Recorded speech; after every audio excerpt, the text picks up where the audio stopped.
ധനമന്ത്രി നിർമ്മലാ സീതാരാമൻ അവരുടെ 9ാമത്തെ ബജറ്റ് അവതരിപ്പിച്ചിരിക്കുകയാണ്. കഴിഞ്ഞകാല ബജറ്റുകളിൽ നിന്ന് അത് ഏതെങ്കിലും തരത്തിൽ മാറ്റമുള്ളതായിട്ട് തോന്നുന്നുണ്ടോ? അല്ല, ഒന്നാമത്തെ കാര്യം, ഈ നിർമ്മലാ സീതാരാമൻ ബജറ്റ് അവതരിപ്പിക്കാൻ തുടങ്ങിയതിന് ഒരു പ്രത്യേക സാഹചര്യത്തിലാണ്. യഥാർത്ഥത്തിൽ ഈ നരേന്ദ്രമോദി സർക്കാർ വന്ന സമയത്ത് അരുൺ ജെയ്റ്റ്ലി ആയിരുന്നു അദ്ദേഹത്തിൻ്റെ ധനകാര്യ വകുപ്പിൻ്റെ മുഴുവൻ ചുമതലക്കാരനായത്. അരുൺ ജെയ്റ്റ്ലി ആയിരുന്നു ഈ സർക്കാരിൻ്റെ ഒരു ഐഡിയോളജിക്കൽ പൊസിഷൻ നിശ്ചയിച്ചിരുന്ന ഒരാൾ അദ്ദേഹമായിരുന്നു. അദ്ദേഹം വളരെ സ്ട്രോങ് ആയിട്ടുള്ള അക്കാദമിക് ബാക്ക്ഗ്രൗണ്ടുള്ള ആളാണ്, ഫൈനാൻഷ്യൽ മാനേജ്മെൻറ്റ് ബാക്ക്ഗ്രൗണ്ടുള്ള ആളാണ്. അദ്ദേഹത്തിന് തീരെ അസുഖമായ സമയത്ത് പുതിയ ധനമന്ത്രിയായിട്ട് നിർമ്മലാ സീതാരാമനെ റെക്കമെൻഡ് ചെയ്യുന്നത്. തീർച്ചയായും അവരുടെ അക്കാദമിക് ബാക്ക്ഗ്രൗണ്ടൊന്നും സത്യത്തിൽ അത്ര ഒരു സ്ട്രോങ് ആയിരുന്നില്ല. ഇന്ത്യയിലെ മുൻകാല ധനകാര്യമന്ത്രിമാരായിട്ട് താരതമ്യപ്പെടുത്തുമ്പോൾ പോലും നിർമ്മലാ സീതാരാമൻ ആ നിലയിൽ നോക്കിയാൽ ഒരു ബ്രില്യൻ്റ് അക്കാദമിക് ഒന്നും ആയിരുന്നില്ല. പക്ഷെ അവർ കഴിഞ്ഞ 9 കൊല്ലമായിട്ട് സർക്കാരിനെ സേവിക്കുന്നു.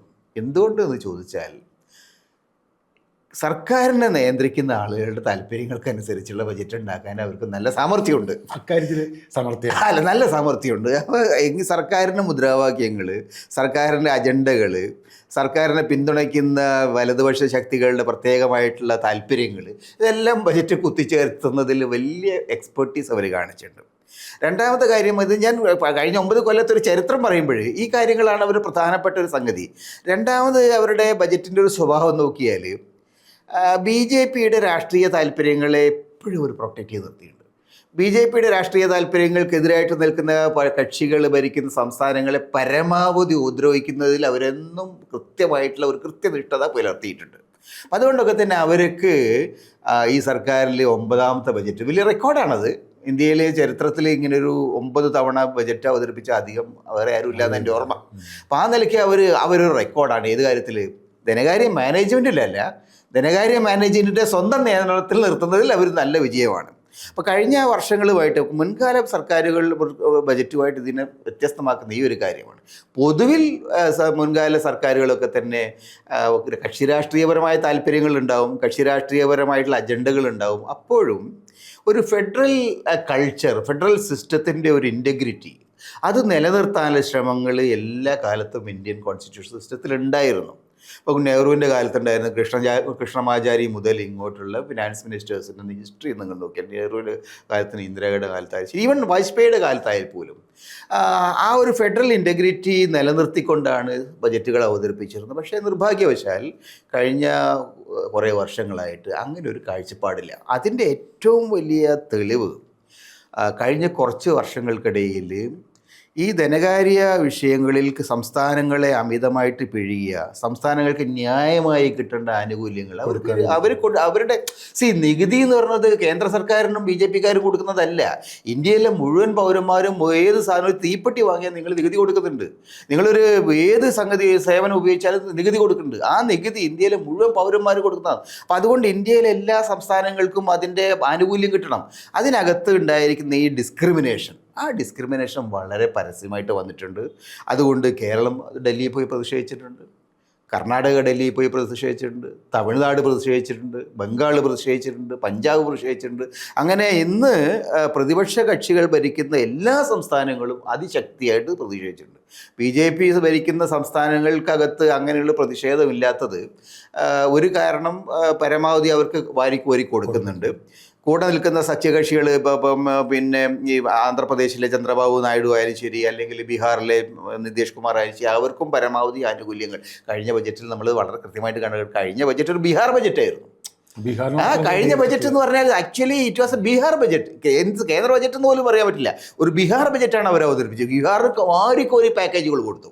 അപ്പോൾ ആ നിലയ്ക്ക് നോക്കിക്കഴിഞ്ഞാൽ ഒരു സംസ്ഥാന തെരഞ്ഞെടുപ്പ് ബജറ്റ് പോലെയാണ്. അതെ, അത് തന്നെയാണ്. അപ്പോൾ ആ നിലയ്ക്ക് നോക്കിക്കഴിഞ്ഞാൽ നിർമ്മലാ സീതാരാമൻ്റെ ബജറ്റുകളിൽ നമ്മൾ കാണുന്നത് ഇന്ന് വരെ ഇല്ലാത്ത വിധം ഫെഡറൽ സ്ട്രക്ചറിനെ, ഫെഡറൽ സംവിധാനത്തെ, ഫെഡറൽ മൂല്യങ്ങളെ, അതിൻ്റെ ഭാഗമായിട്ടുള്ള ഭരണഘടനാ തത്വങ്ങളെ എല്ലാം ഏകപക്ഷീയമായിട്ട് ഉല്ലംഘിക്കുന്ന, അതിനെ സൈഡ് ലൈൻ ചെയ്യുന്ന ഒരു ബജറ്റ് നിർമ്മാണവും സാമ്പത്തിക മാനേജ്മെൻറ്റുമാണ് അവർ നടപ്പിലാക്കിയിട്ടുള്ളത്.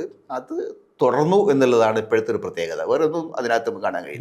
ഈ അടുത്ത് ഇതിനെക്കുറിച്ചുള്ള ആരോപണങ്ങൾ വന്നിട്ടുള്ളത് വളരെ കോർപ്പറേറ്റ് ദാസ്യത്തിൻ്റെ ഒരു ഘടകങ്ങൾ ധാരാളം ഉണ്ട്. അതിൽ കോർപ്പറേറ്റ് ദാസ്യത്തിൻ്റെ ഏറ്റവും വലിയ ലക്ഷണം ഇപ്പം എന്താ ഉണ്ടായെന്നറിയോ? കോർപ്പറേറ്റുകളാണല്ലോ ഇന്ത്യൻ സർക്കാരിനെ താങ്ങി നിർത്തുന്നത്. പക്ഷേ ഈ ബജറ്റ് ഇവർ അവതരിപ്പിക്കാൻ തുടങ്ങിയത് 11 മണിക്കാണ്. ഞാനത് ബജറ്റ് അവതരിപ്പിക്കുന്ന സമയത്ത് തന്നെ സ്റ്റോക്ക് മാർക്കറ്റ് മോണിറ്റർ ചെയ്യുന്നത്. അതിൽ അത് സൺഡേ ആണ്, സൺഡേ സ്റ്റോക്ക് മാർക്കറ്റ് ഇല്ലാത്തതാണ്. പക്ഷേ സൺഡേ സ്റ്റോക്ക് മാർക്കറ്റ് കുതിച്ചുയരും എന്ന പ്രതീക്ഷയിൽ ഞായറാഴ്ച സ്റ്റോക്ക് മാർക്കറ്റ് ഓപ്പൺ ആക്കി വെച്ചു. രാവിലെ 9:15 മുതൽ സ്റ്റോക്ക് മാർക്കറ്റിൽ ഇങ്ങനെ സ്പെക്കുലേഷൻ. 11 മണിക്ക് ഇവരുടെ പ്രസംഗം തുടങ്ങി ഒരു 15 മിനിറ്റ് ആയപ്പോൾ താഴോട്ടാണ്. അതിഗംഭീരമായിട്ടുള്ള വീഴ്ചയാണ് വീണുകൊണ്ടിരുന്നത്.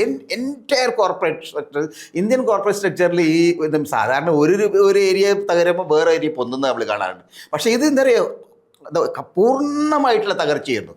ഞാൻ ഈ പ്രസംഗം ഏതാണ്ട് 1.5 മണിക്കൂർ അവസാനിപ്പിച്ച് നോക്കുന്ന സമയത്ത് ഇതിൻ്റെ ഭാഗത്ത് നോക്കുന്നത് വെച്ചാൽ 1000 പോയിന്റ് കടന്ന്. ഇത് കഴിഞ്ഞ ഒരു 10-20 കൊല്ലത്തിനിടയിൽ, 20-21 കൊല്ലത്തിനിടയിൽ ആദ്യമായിട്ടാണ് ഒരു ബജറ്റ് പ്രസംഗം അവസാനിക്കുന്നതിന് മുമ്പ് ഇന്ത്യൻ ഈ കോർപ്പറേറ്റ് മേഖലയുടെ കോർപ്പറേറ്റ് അതിൻ്റെ ഒരു ലക്ഷണമാണല്ലേ, അതിനൊരു വാഹനമാണ് ഈ സ്റ്റോക്ക് മാർക്കറ്റ്.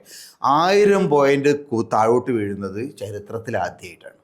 അപ്പോൾ അതാണ് കോർപ്പറേറ്റ് ദാസ്യത്തിൻ്റെ ഒരു കോർപ്പറേറ്റുകൾക്ക് പോലും ഇവരെ പറ്റി ഒരു പ്രതീക്ഷയില്ല എന്നുള്ളതിൻ്റെ ഏറ്റവും വലിയ തെളിവാണ് ഇന്നലത്തെ ബജറ്റ് അവതരണവും അതിൻ്റെ റിയാക്ഷനും.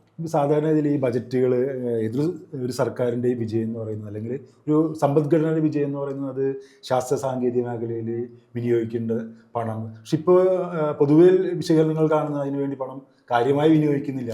അല്ല, ഇത് ഇവരുടെ സാമ്പത്തികമായിട്ടുള്ള വിനിയോഗവും സാമ്പത്തികമായിട്ടുള്ള ഇൻവെസ്റ്റ്മെൻറ്റിൻ്റെ ഫോക്കസും ഒക്കെ വളരെയേറെ ശ്രദ്ധിക്കപ്പെടേണ്ട ഒരുപാട് തമാശകൾ അതിനകത്തുണ്ട്. അതിൽ എനിക്ക് വലിയ തമാശയായിട്ട് തോന്നിയ കാര്യം, അവർ പറയുന്ന ഒരു പ്രഖ്യാപനം നടത്തിയത് ഇന്ത്യയുടെ ക്യാപെക്സ് ഇൻവെസ്റ്റ്മെൻറ്റിൻ്റെ ഒരു വമ്പിച്ച ഒരു കുത്തൊഴുക്കായിരിക്കും ഈ വർഷം എന്നാണ് അവർ പറയുന്നത്.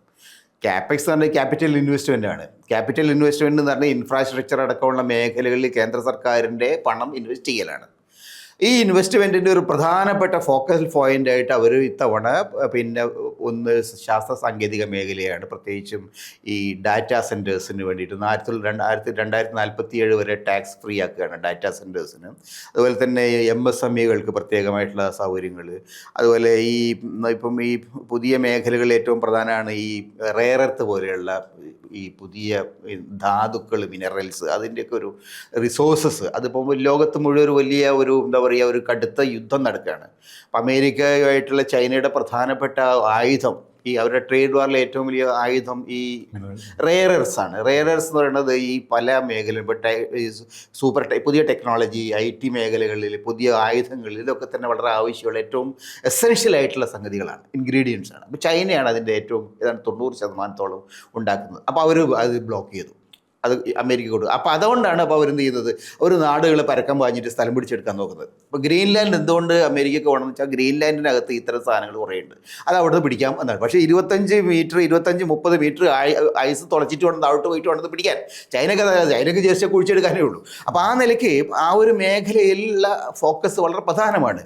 പക്ഷേ ഈ 12 ലക്ഷം കോടി ഇവർ ഇൻവെസ്റ്റ് ചെയ്യുമെന്ന് പറയുമ്പോൾ, ഈ മേഖലയിൽ ഇൻവെസ്റ്റ് ചെയ്യുന്ന സമയത്ത് ഇവർ പ്രഖ്യാപനം നടത്തി ഒരു അരമണിക്കൂറിന് മുമ്പ് 9 ലക്ഷം കോടി ഇന്ത്യയിലെ ഇൻവെസ്റ്റർക്ക് പോയി കഴിഞ്ഞു. അവിടെ ഓക്കയിലുള്ളവർ 9 ലക്ഷം പോയി. വിശ്വസിക്കുന്നില്ല. നിങ്ങൾ ആ പർട്ടിക്കുലർ മൊമെൻറ്റിനകത്ത് 2 മണിക്കൂറിനകത്ത് ഇന്ത്യൻ സ്റ്റോക്ക് മാർക്കറ്റിലുണ്ടായ തകർച്ചയുടെ ആക്ച്വൽ വോള്യം ഇന്ത്യയുടെ അതൊരു പണമായിട്ടില്ല, അതൊരു ഇമാജിനറി പണമാണ്. പക്ഷേ ഈ പണം തന്നെ ഒരു ഇമാജിനേഷനാണ്. അതിനകത്ത് വേറെ എന്തായാലും നിന്ന് പോയി ഇതിനെന്ത് വിലയുള്ളത്. അപ്പോൾ ഈ ഇമാജിനറി പണം 9.5 ലക്ഷം കോടി ഓൾറെഡി അതിനകത്ത് ആവിയായി പോയി.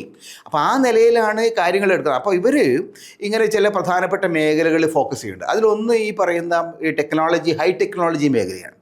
ഈ ഹൈ ടെക്നോളജി മേഖലയും ഇവർ നേരത്തെ അവർ ഫോക്കസ് ചെയ്തിരുന്ന ചില ഏരിയാസ്, ഇപ്പം യൂറിൻ തെറാപ്പി മാതിരിയുള്ള സംഗതികൾ, പശുമൂത്രത്തിലൂടെ എങ്ങനെ ആണവായുധം ഉണ്ടാക്കാം തുടങ്ങിയ ഗവേഷണങ്ങൾ അവർ അതിനുവേണ്ടി പണം ചിലവാക്കിയിട്ടുണ്ട്.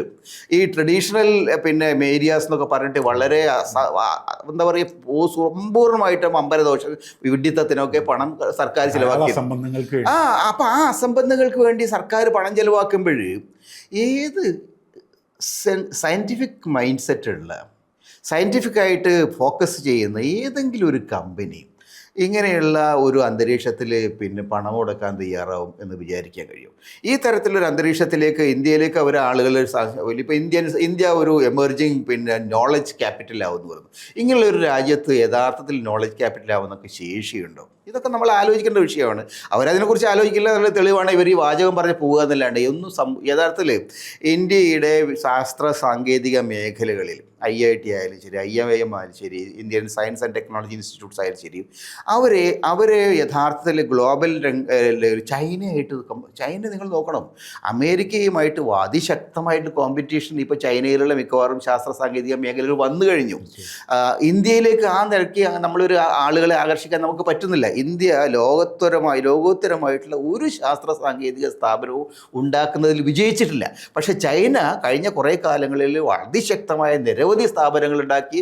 ഇപ്പോൾ അമേരിക്കയിലും അതുപോലെ മറ്റു രാജ്യങ്ങളിലുമുള്ള ചൈനക്കാരായിട്ടുള്ള ആളുകൾ ഇപ്പോൾ നിരന്തരമായിട്ട് ചൈനയിലേക്ക് തിരിച്ചു വരികയാണ്. കാരണം they are able to provide the facilities.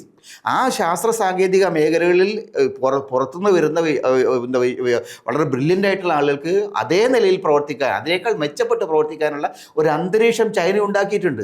ഇവർ 9 കൊല്ലമായിട്ട്, ഇപ്പോൾ ഈ മോഡി സർക്കാർ 11 കൊല്ലമായിട്ട് ഭരിക്കുന്നു, ഒരു സ്ഥാപനം പോലും ആ നിലയിൽ ഉണ്ടാക്കുന്നതിൽ ഇവർ വിജയിച്ചിട്ടില്ല. അപ്പോൾ അതുകൊണ്ട് വിശ്വഗുരു തുടങ്ങിയ ഈ അവകാശവാദങ്ങളുണ്ടല്ലോ, അതെല്ലാം നമ്മുടെ ആക്ച്വലായിട്ടുള്ള എക്സ്പീരിയൻസ് നോക്കിക്കഴിഞ്ഞാൽ ശുദ്ധ അസംബന്ധമായിട്ടാണ് മനസ്സിലാക്കുന്നത്. എനിക്ക് തോന്നുന്നു ഇന്ത്യയുടെ ചുറ്റുമുള്ള അയൽ രാജ്യങ്ങളെ പോലും കൂടെ നിർത്താനായിട്ട് ഇപ്പോൾ ഇന്ത്യക്ക് കഴിയില്ല എന്ന് തോന്നുന്നു. അല്ല, സാമ്പത്തിക മേഖലയിൽ സത്യത്തിൽ നമ്മുടെ ഇപ്പോൾ അമേരിക്കയുമായിട്ട് നമുക്കിപ്പോൾ ഇപ്പോൾ ഈ ബജറ്റിൽ തന്നെ ഏറ്റവും പ്രധാനപ്പെട്ട പ്രതിസന്ധികൾ ഒന്നതാണ്.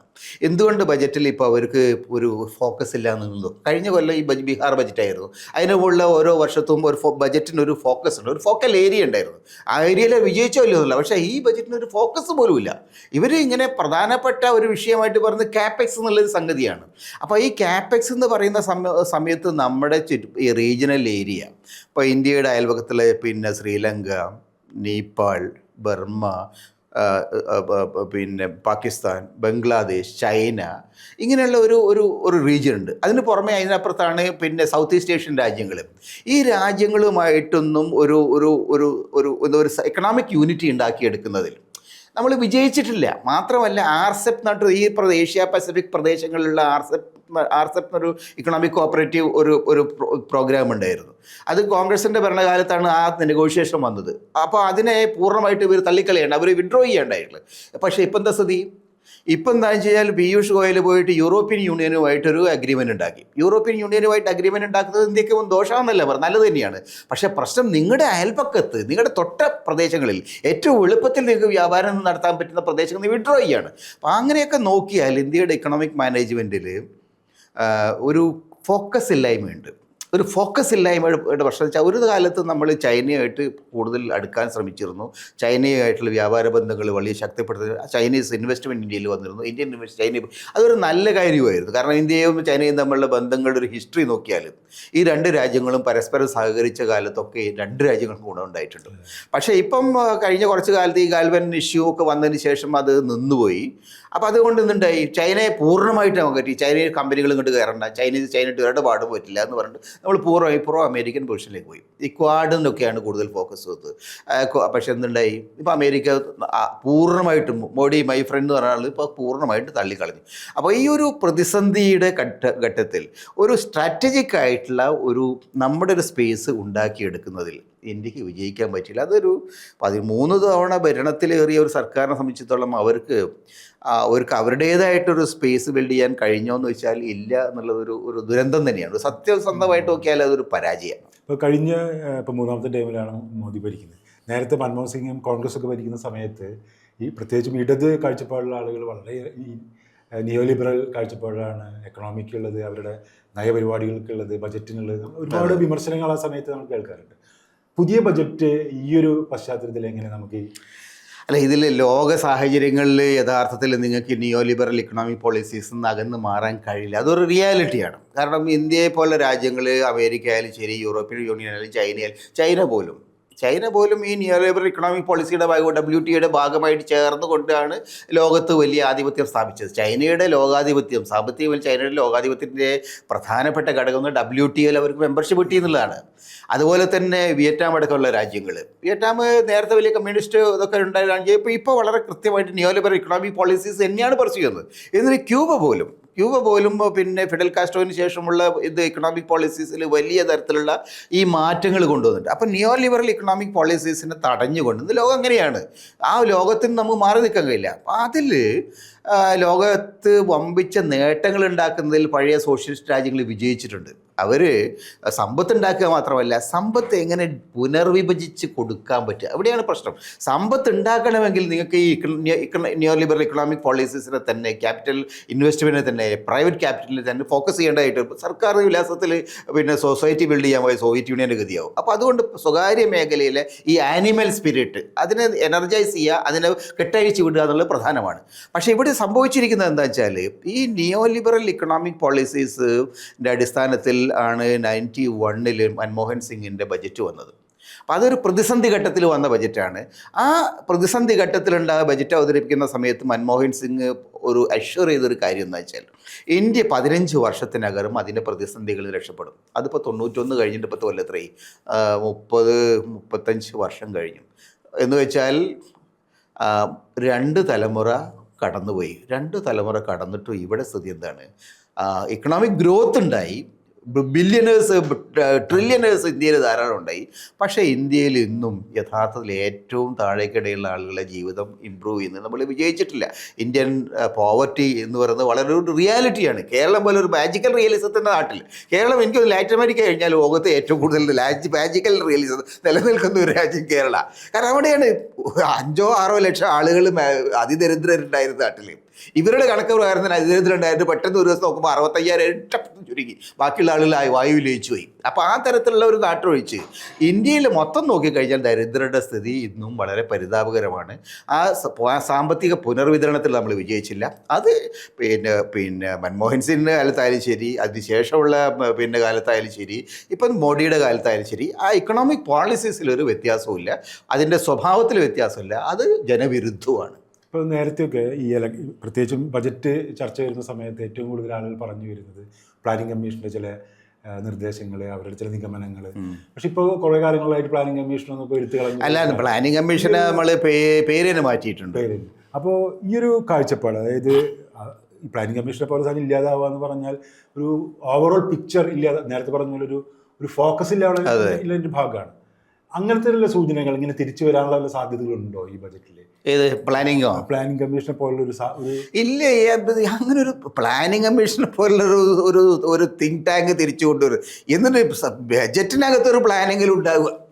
പ്ലാനിംഗ് കമ്മീഷൻ വേണ്ട, ബജറ്റിനകത്തൊരു ക്ലിയർ ഫോക്കസ് തിങ്കിങ് അതെങ്കിലും നമ്മൾ കാണണ്ടേ. ഈ കഴിഞ്ഞ കുറേ വർഷക്കാലത്തെ ഇവരുടെ ബജറ്റ്, ഞാൻ ബജറ്റ് കൃത്യമായിട്ട് വായിക്കുകയും അത് അനലൈസ് ചെയ്യാൻ ശ്രമിക്കുകയും ചെയ്യുന്നതാണ്. ഇവർ ഓരോ വർഷം ഓരോന്ന് പറയും, അത് കഴിഞ്ഞ് പിറ്റത്തെ വർഷം വേറൊന്നിൽ പറയും. ഈ തരത്തിലുള്ള ഒരു പോളിസി മേക്കിംഗ് ആണ്. ജംപ് സ്റ്റാർട്ട്സ് എന്ന് പറയും. ഇടയ്ക്ക് ഇങ്ങനെ ചാടി, ഇടയ്ക്ക് പിന്നെ താഴോട്ട് പോയി, ഈ തരത്തിലുള്ള ഒരു രീതിയിലാണ് അവരുടെ ഇക്കണോമിക് മാനേജ്മെൻറ്റ് പോകുന്നത്. അപ്പോൾ അതുകൊണ്ട് എന്താ പ്രോബ്ലം എന്ന് വെച്ച് കഴിഞ്ഞാൽ, പഴയ സോഷ്യലിസ്റ്റ് ഓറിയൻറ്റേഷൻ്റെ ഭാഗമായിട്ടാണ് ഈ പ്ലാനിംഗ് കമ്മീഷൻ വന്നത്. മൊത്തത്തിൽ കേന്ദ്രത്തിൽ നിന്നുകൊണ്ട് നമുക്കതിനെല്ലാം ഒരുവിധം കൺട്രോൾ ചെയ്യാം എന്നുള്ള ധാരണ, അതൊരു ആക്ച്വലി ഇറ്റ്സ് എ ഫെയിലിയർ. കാരണം ഇക്കണോമിക് സിറ്റുവേഷൻ എന്ന് പറയുന്നത് എപ്പോഴും നിങ്ങളുടെ പ്ലാനിങ്ങിലല്ല, നിങ്ങളുടെ ആത്മനിഷ്ഠമായ ആഗ്രഹത്തിലല്ല, ഗ്ലോബൽ സിറ്റുവേഷനുമായിട്ട് ഡയറക്റ്റ്ലി റിലേറ്റഡ് ആണ്. So whole world is a market today. അപ്പോൾ അതുകൊണ്ട് സ്വാഭാവികമായിട്ടും അന്താരാഷ്ട്ര തലത്തിലുണ്ടാകുന്ന മാറ്റങ്ങൾ, മറ്റു രാജ്യങ്ങളിൽ എടുക്കുന്ന നിലപാടുകൾ, ഇതിനോടൊക്കെ റിയാക്ട് ചെയ്തു പോകും. പക്ഷെ അത് റിയാക്ട് ചെയ്യുന്ന സമയത്ത് എങ്ങനെ ചെയ്യണം എന്ന് ആലോചിക്കാനുള്ള ഒരു തിങ്ക് ടാങ്ക് നമുക്ക് വേണം. അത് നീതി ആയോഗ് എന്നുള്ള സംവിധാനം യഥാർത്ഥത്തിൽ അതിൽ ഇപ്പോൾ പരാജയമാണ്. പക്ഷെ പഴയ പ്ലാനിംഗ് കമ്മീഷൻ വന്നാൽ ഗുണം കിട്ടുന്നുള്ള അഭിപ്രായം എനിക്കില്ല. കാരണം പഴയ പ്ലാനിംഗ് കമ്മീഷന് ഈ സോവിയറ്റ് യൂണിയൻ്റെ സോവിയറ്റ് യൂണിയൻ്റെ ഒരു മോഡലാണ്. It's a decadent model. Soviet Union തകർന്നു. അപ്പോൾ അതിനെ കുറെ കൂടി കൃത്യമായിട്ടുള്ള പുതിയ മട്ടിൽ പൊളിച്ചെഴുതാനുള്ള ഒരു ആലോചന നടക്കേണ്ടതാണ്. അത് നടത്താനുള്ള ശേഷി ഇവർക്കുണ്ടോ എന്ന് എനിക്കറിയില്ല. കാരണം ഇവരുടെ കൂടെ നിന്ന് പല ഇക്കണോമിസ്റ്റുകളും, ഈ നരേന്ദ്രമോദി വരുന്ന സമയത്ത് അദ്ദേഹത്തിൻ്റെ കൂടെ നിന്നിരുന്ന ആളുകളാണ് ജഗദീഷ് ഭഗവതിയൊക്കെ. ജഗദീഷ് ഭഗവതി എന്നൊക്കെ പറഞ്ഞാൽ ഈ കൊളംബിയ യൂണിവേഴ്സിറ്റിയിലെ വളരെ പ്രശസ്തനായിട്ടുള്ള ഇക്കോണമിസ്റ്റ് ആയിരുന്നു. അങ്ങനെയുള്ള പലരും പിന്നീട് വിട്ടുപോയി. ഇവരുടെ കൂടെ നിന്ന ആളുകൾ തന്നെ ഈ പതുക്കെ രാജിവെച്ച് പോകേണ്ടായിട്ടുള്ളത്. എന്ന് വെച്ചാൽ വലതുപക്ഷ നിലപാടുകൾ എടുക്കുന്ന ഇക്കോണമിസ്റ്റുകൾ പോലും ഇവരുടെ ഈ വളരെ എന്താ പറയുക റിജിഡ് ആയിട്ടുള്ള സിസ്റ്റത്തിനോട് ക്യാപിറ്റലിസം എന്ന് പറഞ്ഞൊരു ഒരു പല നിലക്കൊരു ഫ്രീ സൊസൈറ്റിയാണ്.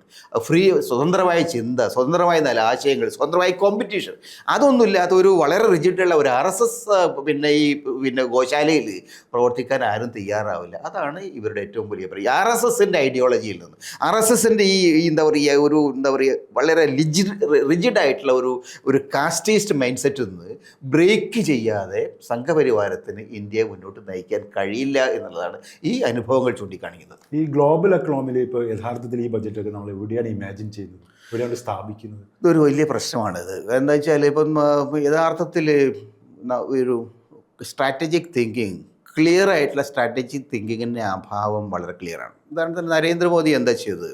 നരേന്ദ്രമോദി അദ്ദേഹത്തിൻ്റെ എല്ലാ മുട്ടയും he put every egg in A single basket ഉണ്ട്. ആദ്യം ചൈനയായിട്ടുള്ള മഹാബലിപുരത്ത് വന്ന് ചായ കുടിയൊക്കെ ആയിട്ട് വലിയ ഗംഭീരമായിരുന്നു.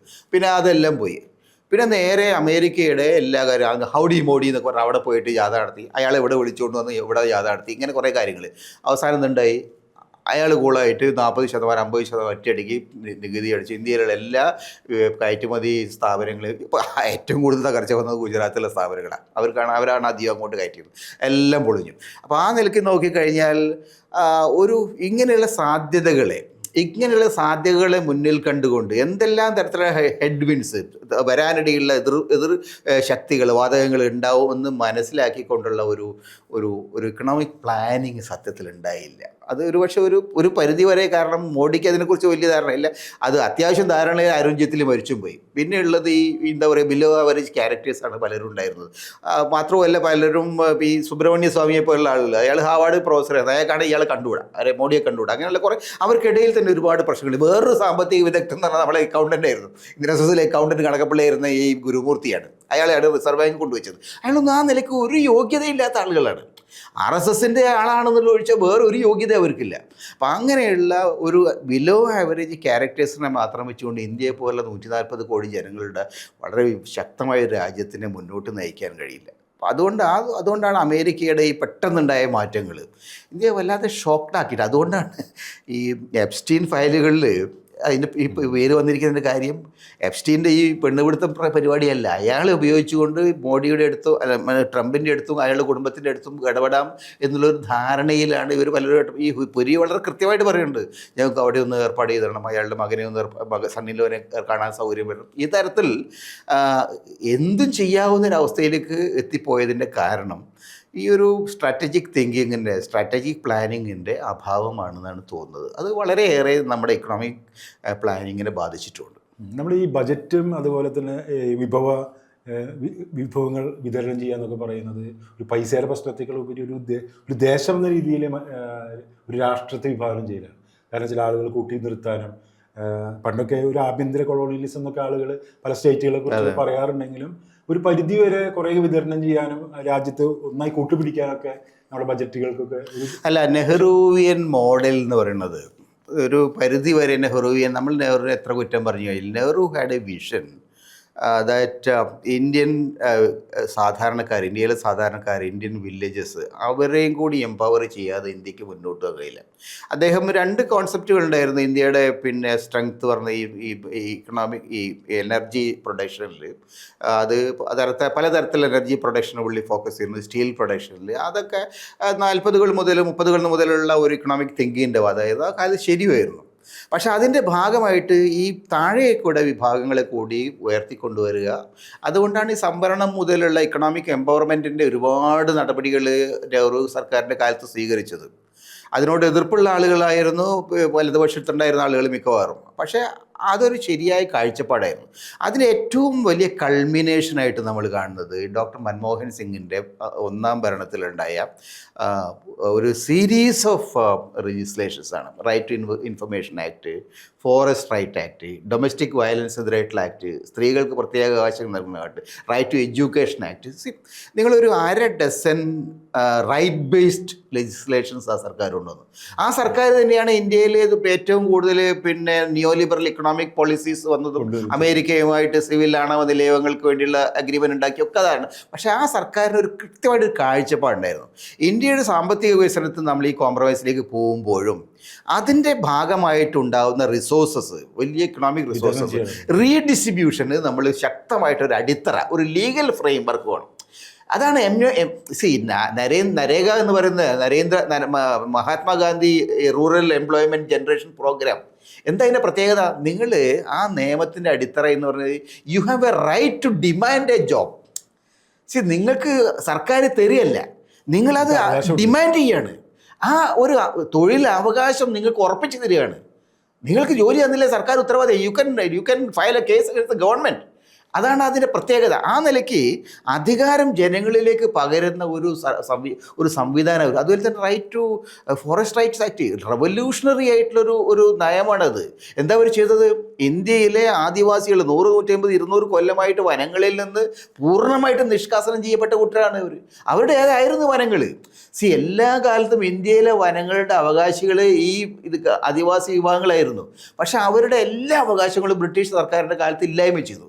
ആ അവകാശങ്ങൾ പുനഃസ്ഥാപിച്ചു കൊടുത്തു എന്നുള്ളതാണ് ഈ മൻമോഹൻ സിംഗിൻ്റെ വളരെ 2006 വളരെ റെവല്യൂഷണറി ആയിട്ടൊരു ആക്ട് ആയിരുന്നു അത്. അതുകൊണ്ടൊന്നുണ്ടായി ആദിവാസികളെ ഒഴിപ്പിക്കാൻ കഴിയില്ല. ആദിവാസി മേഖലകളിൽ നിങ്ങളൊരു പിന്നെ അത് പിടിച്ചെടുക്കാൻ നിങ്ങൾക്ക് കഴിയില്ല. അവരുടെ ഗ്രാമസഭകളുടെ പിന്തുണയില്ലാതെ നിങ്ങൾക്ക് ഒന്നും ചെയ്യാൻ കഴിയില്ല. അത് ലീഗൽ റൈറ്റാണ്. അതുകൊണ്ടാണ് നിയാംഗിരിയിൽ പിന്നെ അവരുടെ ജീവിതം അവർ പ്രൊട്ടക്ട് ചെയ്യാൻ പറ്റിയത്. അത് വേദാന്ത കമ്മിറ്റി അവിടുന്ന് ഓടിക്കാൻ പറ്റിയത്. ഇപ്പോൾ അതിനെ പോലെ അട്ടിമറിക്കുകയാണ്. ആ തരത്തിലുള്ള അവകാശ സ്വഭാവം, നിയമങ്ങളുടെ അവകാശ സ്വഭാവം ഇല്ലായ്മ ചെയ്ത് ഗവൺമെൻറ് കൊടുക്കുന്ന ഒരു ദക്ഷിണയോ ഒരു സഹായം, അല്ലെങ്കിൽ എന്തോ എന്താ പറയുക ബക്ഷീഷ് കൊടുക്കൽ, ആ ടൈപ്പിലേക്ക് വീണ്ടും കൊളോണിയൽ മനസ്ഥിതിയിൽ തിരിച്ചു പോവുകയാണ്. ഇവിടെയാണ് പ്രശ്നം. ആ നിലയ്ക്ക് നോക്കിക്കഴിഞ്ഞാൽ നരേന്ദ്രമോദി സർക്കാരിൻ്റെ പുതിയ സാമ്പത്തിക നയമായും ശരി, പൊതു സാമൂഹിക നയമായാലും ശരി, അതെല്ലാം വളരെ കൊളോണിയലായിട്ടൊരു കാഴ്ചപ്പാടിലേക്ക്, ജനാധിപത്യ സമൂഹത്തിൻ്റെ കാഴ്ചപ്പാട് മാറിയിട്ട് കൊളോണിയൽ ആറ്റിറ്റ്യൂഡിലേക്ക് തിരിച്ചു പോകുന്നു എന്നുള്ളതാണ് നമുക്ക് കാണാൻ കഴിയുക. ഇപ്പോൾ ഇത് മാത്രമല്ല, ഇപ്പോൾ ഈ സർക്കാരുകൾ, ഈ വിവിധ സംസ്ഥാന സർക്കാരുകളും അതുപോലെ തന്നെ കേന്ദ്ര സർക്കാരും തമ്മിലുള്ള തർക്കം എനിക്ക് തോന്നുന്നത് ഒരു 20 കൊല്ലം മുമ്പുള്ള ഇതിനേക്കാളും മുന്നോട്ട് വരും. ഇപ്പോൾ GSTയുടെ കാര്യത്തിൽ സർക്കാരുകൾ സമരത്തിൽ പോകുന്നു. സുപ്രീം കോടതി കോൺഗ്രസ് ഭരണകാലത്ത് എൻ്റെ ഓർമ്മയെ ശരിയാണെങ്കിൽ 59 കോൺഗ്രസ്സുകാരാണ് EMS സർക്കാരിനെ പിരിച്ചുവിട്ട് അതൊക്കെ നാണക്കെട്ടൊരു കാര്യമായിരുന്നു. കാരണം ഒരു കോൺസ്റ്റിറ്റ്യൂഷൻ സിസ്റ്റത്തിൽ എലക്ട് ചെയ്യപ്പെട്ട സർക്കാരിനെ അധികാരത്തിൽ നിന്ന് പിരിച്ചുവിടുന്നതിന് ഒരു ന്യായവുമില്ല. പക്ഷേ ഇപ്പോൾ എന്താ സ്ഥിതി? അതിനുശേഷം ഒരുപാട് സർക്കാരുകളെ പിരിച്ചുവിട്ടെങ്കിലും ഈ ധനകാര്യ വിഷയങ്ങളിലൊക്കെ തന്നെ കുറേയൊക്കെ ഫിനാൻസ് കമ്മീഷൻ എന്നിട്ടൊരു സംഗതി, പല ഫിനാൻസ് കമ്മീഷനുകളെയും കോൺഗ്രസ് സർക്കാരുകൾ കൊണ്ടുവന്നു. ഈ സർക്കാരിൻ്റെ വിഭവങ്ങൾ പിന്നെ ഡിവൈഡ് ചെയ്ത് പോകുന്നതിന് ഒരു ന്യായയുക്തം എന്ന് പറയാവുന്ന ഒരു സംവിധാനം ഉണ്ടാക്കി. ആ സംവിധാനത്തിൻ്റെ ഭാഗമായിട്ട് സംസ്ഥാനങ്ങൾക്ക് കിട്ടേണ്ട വിഹിതം, പിരിക്കുന്ന നികുതിയുടെ വിഹിതം സംസ്ഥാനങ്ങൾക്ക് കൊടുത്തു വന്നു. പരാതികൾ പരിഹരിക്കാൻ സംവിധാനം ഉണ്ടായി. അപ്പം അത് പിന്നെ അതിനകത്ത് സമീപകാലത്ത് വന്നിരിക്കുന്ന പ്രധാനപ്പെട്ട ചേഞ്ചസിലൊന്ന്, അത് ഈ കൊടുക്കുന്ന വിഹിതത്തിൻ്റെ എങ്ങനെ വിഹിതം നിശ്ചയിക്കണം എന്നൊരു വലിയ അതിൻ്റെ യാർഡ് സ്റ്റിക്കിൽ കുറേ മാറ്റങ്ങൾ കൊണ്ടുവന്നു. ഇപ്പോൾ സാമൂഹികമായ പിന്നോക്കാവസ്ഥ, വിദ്യാഭ്യാസപരമായ പിന്നോക്കാവസ്ഥ, ഇങ്ങനെയുള്ള കുറേ പിന്നോക്കാവസ്ഥയുടെ പ്രശ്നമുണ്ട്. ആ പിന്നോക്കാവസ്ഥ വളരെ ഗൗരവമുള്ളതാണ്, പരിഹരിക്കുകയും വേണം. പക്ഷേ എന്തുകൊണ്ട് ഈ പിന്നോക്കാവസ്ഥ വന്നു എന്ന് ചോദിച്ചു കഴിഞ്ഞാൽ, ഇന്ത്യയിൽ 50കൾ മുതൽ ഉള്ള ഒരു സംഗതി നോക്കിയാൽ കേരളം പോലുള്ള സംസ്ഥാനങ്ങളിൽ ഈ ലാൻഡ് റിഫോംസ് വന്നു. അപ്പോൾ കൃഷിഭൂമി കൃഷിക്കാരുടെ കയ്യിലേക്ക് വന്നു. ചെറിയ മട്ടിലാണെങ്കിൽ ഭൂമിയുടെ അവകാശം. അപ്പോൾ അതുകൊണ്ട് നിങ്ങൾക്ക് ഭൂമിയൊക്കെ ഒരു 5 സെൻറ്റ് ഭൂമിയാണെങ്കിൽ ഈ ഭൂമി നിങ്ങളെ സംബന്ധിച്ചിടത്തോളം ബാങ്കിൽ പിന്നെ പണയം വെച്ചാൽ നിങ്ങൾക്ക് മക്കളെ വിദ്യാഭ്യാസം പഠിപ്പിക്കാൻ പറ്റും. അതാണ് ഒരു പ്രത്യേകത. അല്ല, നിങ്ങൾക്ക് ഈ 5 സെൻറ്റ് ഭൂമി എന്തിനാ വെച്ചാൽ ഈ 5 സെൻറ്റ് ഭൂമി നിങ്ങളുടെ ഒരു ഇൻവെസ്റ്റ്മെൻ്റ് ആണ്, നിങ്ങളുടെ ഭാവിയിലേക്കുള്ള ഒരു ഇൻഷുറൻസ് ആണ്. പക്ഷേ അത് നോർത്ത് ഇന്ത്യയിലെ മിക്കവാറും ഒരു സംസ്ഥാനത്തും ഉണ്ടായില്ല. ഈ പാവപ്പെട്ടവന് 5 സെൻറ്റും ഇല്ല, 1 സെൻറ്റും ഇല്ല, ഒന്നുമില്ല. കാരണം അതുണ്ടെങ്കിൽ മാത്രമേ അവൻ ഏതെങ്കിലും നിലക്ക് അവൻ്റെ സോഷ്യൽ സെക്യൂരിറ്റി ഇൻഷുറൻസ് ചെയ്യാൻ പറ്റുള്ളൂ. അതുണ്ടായില്ല. അപ്പോൾ അതുകൊണ്ട് പിന്നോക്കം പോയി. അപ്പോൾ ആ തരം കൂട്ടർക്ക് കൂടുതൽ ആനുകൂല്യങ്ങൾ ഇടുന്ന ഒരു പാക്കേജാണ് പിന്നീട് വന്നത്. 15ാം ഫിനാൻസ് കമ്മീഷനൊക്കെ അങ്ങനെയായിരുന്നു. അപ്പോൾ അങ്ങനെ വന്നപ്പോൾ UP കൂടുതൽ കിട്ടി, ബീഹാർ കൂടുതൽ കിട്ടി, അങ്ങനെ കൂട്ടർക്കൊക്കെ കിട്ടി. കേരളം പോലുള്ള ആളുകൾ പിന്നോക്കം പോയി. നേരത്തെ 3.5% വരെ ഈ പിന്നെ പെർസെൻറ്റേജ് വൈസ് ഇന്ത്യക്ക് കേരളത്തിന് കിട്ടിയിരുന്നു. കേരളത്തിൻ്റെ പിന്നെ നികുതി വിഹിതം നോക്കിക്കഴിഞ്ഞാൽ അതിനേക്കാൾ കൂടുതൽ പിന്നെ നികുതി നമ്മൾ പിരിച്ചു കൊടുക്കുന്നുണ്ട്. പക്ഷേ 3.5% വരെ കിട്ടിയിരുന്നു. അത് കുറച്ച് കൊണ്ടുവന്നു ഏതാണ്ട് 1.9 വരെ എത്തി. കഴിഞ്ഞ തവണ 1.9 ആണ്. ഇപ്പം ഈ 16ാം ധനകാര്യ കമ്മീഷൻ ഇപ്പം ഇന്നലെ ധനകാര്യ മന്ത്രിയുടെ ബജറ്റ് പ്രസംഗത്തിൻ്റെ കൂടെ അവരത് അവതരിപ്പിച്ചിട്ടുണ്ട്. അരവിന്ദ് പനഗാരിയ എന്ന് പറയുന്ന ഇക്കോണമിസ്റ്റിൻ്റെ ലീഡർഷിപ്പിലുള്ള കമ്മിറ്റിയാണ്. അവർ കുറെ കൂടി നീതിയുക്തമായ ചില നിബന്ധനകൾ അതിൽ കൊണ്ടുവന്നിട്ടുണ്ട്. അതുകൊണ്ട് കേരളത്തിന് ഇപ്പോൾ 2% പിന്നെ വിഹിതം കിട്ടും എന്നാണ് റിപ്പോർട്ടുകളിൽ കാണാൻ കഴിയുന്നത്. അതിൻ്റെ ഡീറ്റെയിൽസ് നമുക്ക് കൃത്യമായിട്ട് അറിയില്ല. എന്നിരുന്നാലും പിന്നെ പഴയ സംവിധാനങ്ങളിൽ നിന്ന് കുറച്ചൊരു മാറ്റം ഈ പുതിയ പിന്നെ ഫിനാൻസ് കമ്മീഷൻ്റെ നിർദ്ദേശങ്ങളിലുണ്ട്.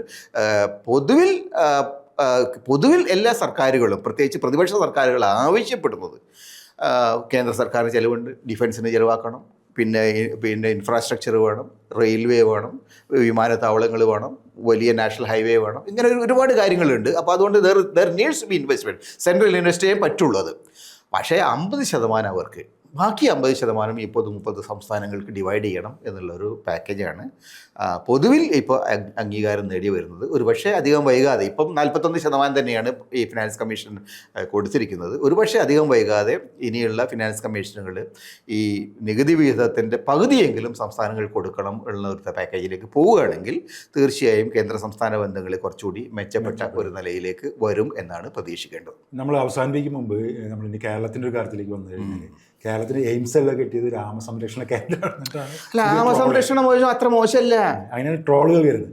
കേരളത്തിൻ്റെ അവസ്ഥ എന്താണ്? അല്ല, ഞാൻ ഈ ബേബി എന്ന് പറയുന്നത് കേട്ടു. ബേബി ഇന്നലെ ആമയെക്കുറിച്ച് എന്തോ ആമ, പരിസ്ഥിതി, നമ്മുടെ ജലം, ജലാശയം, സഹ്യാദ്രി, ഇതെല്ലാം വളരെ പ്രധാനം തന്നെയാണ്. എയിംസ് വേണ്ടെന്നല്ല ഞാൻ പറയണത്. പക്ഷേ സഹ്യപർവ്വതത്തിൽ സംരക്ഷിക്കണമെന്ന് ഗാഡ്ഗിൽ പറഞ്ഞപ്പോൾ ഉടനടി ഗാഡ്ഗിലിനെ ജനവിരുദ്ധനായി മുദ്ര കുത്തിയ ആളുകൾ എന്നുള്ള നാടാണിത്. ഇപ്പം എന്താ സ്ഥിതി? അത് കഴിഞ്ഞിട്ട് ഗാഡ്ഗിൽ റിപ്പോർട്ട് വന്ന ഒരു 4-5 കൊല്ലം കഴിഞ്ഞപ്പോൾ ഇതേ ആളുകളുടെ വീടുകൾ, അരവനകളുടെ മുകളിൽ 3-4 മീറ്റർ ഉയരത്തിൽ വെള്ളം പൊന്തി.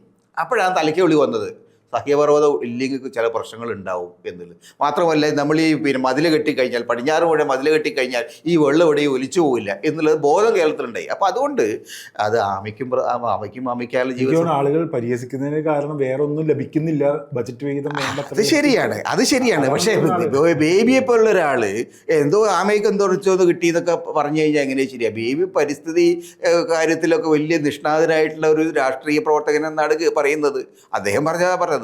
അല്ലാണ്ട് ഇതിനകത്ത് സോഷ്യൽ മീഡിയ അങ്ങനെയൊക്കെ കളിയാക്കും. പക്ഷെ ഒരു കാര്യമുള്ളത്, കേരളത്തിന് ന്യായമായി കിട്ടേണ്ട ആവശ്യങ്ങൾ കിട്ടിയിട്ടില്ല. അതൊരു വസ്തുതയാണ്. അത് എയിംസ് വന്നുള്ളതിൽക്കല്ല ഞാൻ പറയണത്. കേരളത്തിൻ്റെ ഏറ്റവും വലിയ പ്രശ്നങ്ങളിലൊന്ന് കേരളത്തിന് ആവശ്യമായിട്ടുള്ള ഇൻഫ്രാസ്ട്രക്ചർ ഡെവലപ്മെൻറ്റ് ഇനിയും ഉണ്ടായിട്ടില്ല. അതിൻ്റെ പ്രധാനപ്പെട്ട കാരണം നമുക്ക് ഈ വളരെ തിങ്ങി നിറഞ്ഞ പ്രദേശം, ആളുകൾ വളരെ ഇതായിട്ട് ജനസംഖ്യാപരമായിട്ട് വളരെ തിങ്ങി നിറഞ്ഞ, അതുകൊണ്ട് ഭൂമി ഏറ്റെടുക്കൽ വളരെ പ്രധാനപ്പെട്ട ഒരു പ്രശ്നമാണ്. അതുകൊണ്ട് ഭൂമി ഏറ്റെടുക്കാൻ തമിഴ്നാട്ടിലോ UP-യിലോ ആവശ്യമുള്ളതിൻ്റെ 100 ഇരട്ടി പൈസ കേരളത്തിൽ വേണം. അതുകൊണ്ട് we need A special package for that. കേരളത്തിലെ ഇൻഫ്രാസ്ട്രക്ചറുടെ വികസനത്തിന് ആവശ്യമായിട്ടുള്ള ഇൻവെസ്റ്റ്മെൻറ്റ് വളരെ കൂടുതലായതുകൊണ്ട് വി നീഡ് പ്രത്യേകമായിട്ടുള്ള സപ്പോർട്ട് നമുക്ക് കിട്ടണം. അതാണ് ഒന്നാമത്തെ കാര്യം. രണ്ടാമത്, കേരളത്തിൻ്റേതായിട്ടുള്ള സവിശേഷമായിട്ട് റിസോഴ്സസ് ഉണ്ട്. കേരളത്തിന് എക്സൽ ചെയ്യാവുന്ന മേഖലകളുണ്ട്. കേരളത്തിന് ഇപ്പോൾ വൻകിട വ്യവസായങ്ങൾ കേരളത്തിന് പറ്റില്ല. കേരളത്തിന് പറ്റിയ വ്യവസായങ്ങൾ കൊണ്ടുവരണം, കേരളത്തിന് പറ്റിയ തരത്തിലുള്ള പാക്കേജുകൾ കൊണ്ടുവരണം. അതിലുള്ളൊരു ഫോക്കസ് അവർ കൊണ്ടുവരേണ്ടതായിരുന്നു. ആ തരത്തിലൊരു ഫോക്കസിൻ്റെ ഒരു ചെറിയ ലാഞ്ചന എന്ന മട്ടിൽ നമുക്ക് പറയാവുന്നത് ഈ മിനറൽസിൻ്റെ കാര്യത്തിൽ നമുക്ക് ഈ തീരപ്രദേശങ്ങളിൽ നമുക്ക് മിനറൽസ് ഉണ്ട്. പക്ഷേ ഈ മിനറൽസ് എല്ലാം കൂടി കേന്ദ്ര സർക്കാരിൻ്റെ പ്രത്യേക പാക്കേജ് വഴി എവിടെ കൊണ്ടുപോകും, അമേരിക്കയിലേക്കാണോ കടത്തുക നമുക്കറിയില്ല. എന്നിരുന്നാലും ആ ഒരു കാഴ്ചപ്പാട്, കേരളത്തിനോടുള്ള അവഗണന ഉള്ളത് ശരിയാണ്. അത് പക്ഷേ പൊതുവിൽ എല്ലാ കാലത്തുമുള്ള അവഗണനയാണ്, ഇപ്പോഴും അതുണ്ട്. പക്ഷേ കേരളത്തിൻ്റെ പ്രത്യേകമായിട്ടുള്ള സവിശേഷമായ രൂപത്തിലുള്ള ഒരു പാക്കേജ് വേണമെങ്കിൽ ഇവിടെ ഇരിക്കുന്ന ആളുകളും പിന്നെ ഏതോ ആമ വേണ്ടേ? ഈ സത്യത്തിൽ കേരളത്തിലെ ആമകൾ വന്നിരുന്ന മിക്കവാറും എല്ലാ കടൽ തീരങ്ങളും നിങ്ങൾ എന്ത് ചെയ്തു? നിങ്ങൾ വലിയ കല്ലിട്ട് മൂടിക്കളഞ്ഞു. അതോടുകൂടി കേരളത്തിൻ്റെ പാരിസ്ഥിതികമായിട്ട് ബാലൻസ് തെറ്റുകയുണ്ടായിട്ടുള്ളത്. ഇപ്പം ആകെ പയ്യോളി ഭാഗത്തൊന്നിരുടെ സ്ഥലത്ത് മാത്രമാണ് ആമ വരുന്നത്. ആമ അധികം ഇപ്പം ഒറീസയിലൊക്കെ പോണത്. ആമയ്ക്ക് എവിടെയെങ്കിലും പോയി മുട്ടടയുണ്ടേ. അപ്പോൾ അത്തരം കാര്യങ്ങളിൽ നമ്മൾ പാരിസ്ഥിതികമായിട്ടുള്ള നമ്മുടെ സവിശേഷമായ റിസോഴ്സസ് എന്താണെന്ന് മനസ്സിലാക്കിക്കൊണ്ടുള്ള ഒരു കാഴ്ചപ്പാട് നമുക്കും വേണ്ടതാണ്. പക്ഷേ കേന്ദ്രത്തിൻ്റെ അവഗണനയെക്കുറിച്ച് പറയുമ്പോൾ തന്നെ നമ്മുടെ ഭാഗത്ത് ഇക്കാര്യത്തിലുണ്ടായിരിക്കുന്ന അക്ഷന്തവ്യമായിട്ടുള്ള എന്താ പറയുക അവഗണന, എന്താ പറയുക ശുദ്ധമായിട്ടുള്ള ഏകാപക്ഷീയമായ നിലപാടുകൾ അതൊക്കെ പരിശോധിക്കപ്പെടേണ്ടതാണ്. പാലക്കാട് ഭാഗത്തൊക്കെയുള്ള ആളുകളുടെ ജീവിതം നോക്കിയാൽ അറിയാം എങ്ങനെയാണ് ഈ കാര്യങ്ങൾ ചെയ്യുന്നത്. കുറേ കൂടി ഹ്യൂമെയിനായിട്ട് മനുഷ്യരുടെ പ്രശ്നങ്ങളെ പരിഗണിച്ചുകൊണ്ടുള്ള ഒരു വികസന കാഴ്ചപ്പാട് വേണ്ടതാണ്. അത് കേരളത്തിലെ ഭരണാധികാരികൾക്കും ഇല്ല എന്നാണ് നമ്മുടെ അനുഭവം സൂചിപ്പിക്കുന്നത്. ഈ ഹ്യൂമൻ ഡെവലപ്മെൻറ്റ് ജീസസിലുള്ള ഒരു വികാസം കേരളത്തിൽ മുൻപന്തിയിൽ നിൽക്കുന്നത് കേരളത്തിൻ്റെ ഭാര്യയായിട്ട് ഈ ബജറ്റുകൾ അല്ല, അത് നേരത്തെ തന്നെ ചൂണ്ടിക്കാണിച്ചിട്ടുള്ളത് ചില HTA പ്രകാരം ഇപ്പം നമ്മുടെ വിദ്യാഭ്യാസ രംഗത്തുള്ള നേട്ടങ്ങൾ, നമ്മുടെ ശിശുമരണ നിരക്കിലുണ്ടായിരിക്കുന്ന കുറവ്, ഗർഭസ്ഥ സ്ത്രീകളുടെ വിഷയത്തിലുണ്ടായിരിക്കുന്ന മെച്ചങ്ങൾ, അങ്ങനെയുള്ള നേട്ടങ്ങളൊക്കെ തന്നെ സ്വാഭാവികമായിട്ടും നമുക്കൊരു സ്പെഷ്യൽ അഡ്വാൻറ്റേജ് തരേണ്ടതാണ്.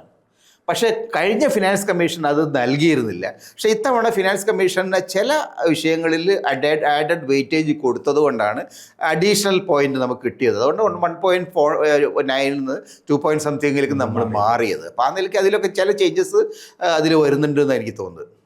എന്തായാലും എല്ലാ ജനങ്ങളെയും അല്ലെങ്കിൽ എല്ലാ സംസ്ഥാനങ്ങളെയും കൂട്ടിപ്പിടിക്കുന്ന ഒരു ബജറ്റാണ് ഏതൊരു കേന്ദ്ര സർക്കാരും അവതരിപ്പിക്കേണ്ടതെന്നാണ്. അല്ല, അത് ഒരു കാലത്തുണ്ടായിട്ട് ഞാൻ പറഞ്ഞു. കഴിഞ്ഞ കൊല്ലം ബീഹാർ ആന്ധ്ര ബജറ്റായിരുന്നു. ഇത്തവണ ഈ പറഞ്ഞ മാതിരി പിന്നെ ഇതാണ് പ്രത്യേക റെയിലുകളുടെ പ്രത്യേക ഇടനാഴികളുടെ സൂപ്പർ ഇടനാഴികളുടെ ബജറ്റാണ്. ആ ഇടനാഴികൾ ഇങ്ങനെ അവർക്ക് വേണ്ടപ്പെട്ട പ്രദേശങ്ങളിലൂടെയാണ് ഇങ്ങനെ സഞ്ചരിച്ചു കൊണ്ടിരിക്കുന്നത്. അത് സ്വാഭാവികമായിട്ട് കക്ഷി രാഷ്ട്രീയപരമായ നിലപാട് എന്നുകൂടി മാത്രമേ കാണാൻ കഴിയുള്ളൂ.